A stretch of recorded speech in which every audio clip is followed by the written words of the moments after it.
ফের নতুন ইতিহাস গড়লেন দুই বাংলার জনপ্রিয় অভিনেত্রী আজমিরি হক বাঁধন। তিনিই বাংলাদেশের প্রথম মা যিনি সন্তানের পূর্ণ অভিভাবকত্ব পেলেন।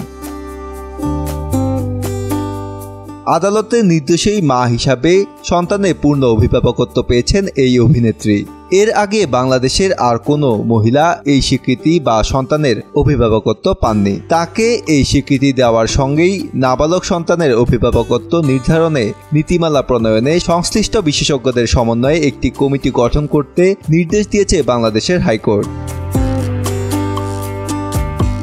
গত 22 এপ্রিল নাবালক সন্তানের অভিভাবকত্ব নির্ধারণে নীতিমালা প্রণয়নে সংশ্লিষ্ট বিশেষজ্ঞদের সমন্বয়ে একটি কমিটি গঠন করতে নির্দেশ দিয়েছেন হাইকোর্ট।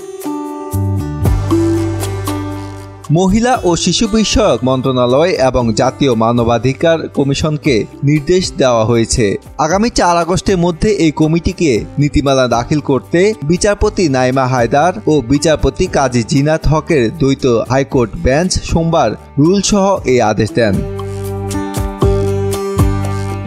অভিভাবক ও প্রতিপাল্য আইন 1890-এর 19-এর খ ধারা অনুসারে কোনো নাবালক সন্তানের বাবা জীবিত থাকা অবস্থায় অন্য কারো পক্ষে সেই নাবালকের অভিভাবক হবার সুযোগ নেই। এর বাইরে বাংলাদেশের ইতিহাসে আর কোনো উদাহরণ নেই যে নারীরা সন্তানের অভিভাবকত্ব পাচ্ছেন। উচ্চ আদালতের এই রুল জারির পর ভীষণ উচ্ছ্বসিত এই অভিনেত্রী। আজ থেকে 6 বছর আগে 2018 সালের 30 এপ্রিল ঢাকার দ্বাদশ সহকারী জজ ও পারিবারিক আদালতের বিচারক মিশেল আমানি সায়রার অভিভাবকত্ব দিয়েছিলেন বাঁধনকে। বাঁধন বলেন, আইনটা পরিবর্তনের একটা প্রক্রিয়া শুরু হলো। এটা সবচেয়ে আনন্দের। যারা আপিল করেছেন তাদের সাধুবাদ জানাই। আমার অর্জনটা শুধু আমারই থাকুক তা চাই না।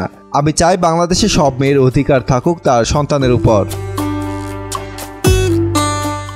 বাঁধন আরও বলেন, আমার পক্ষে যখন রায় এলো তখন এর গুরুত্ব এতটা বুঝতে পারিনি।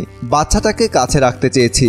যেহেতু ওর সম্পূর্ণ ভরণ পোষণ আমিই করতাম, আমি কেন ওর অভিভাবক হতে পারবো না? বাচ্চার বাবা কোনো দায়িত্বই কখনো পালন করেননি। আদালতে সেটা প্রমাণ করতে পারেনি। তার জন্য আমাকে অভিভাবকত্ব দেওয়া হয়েছিল।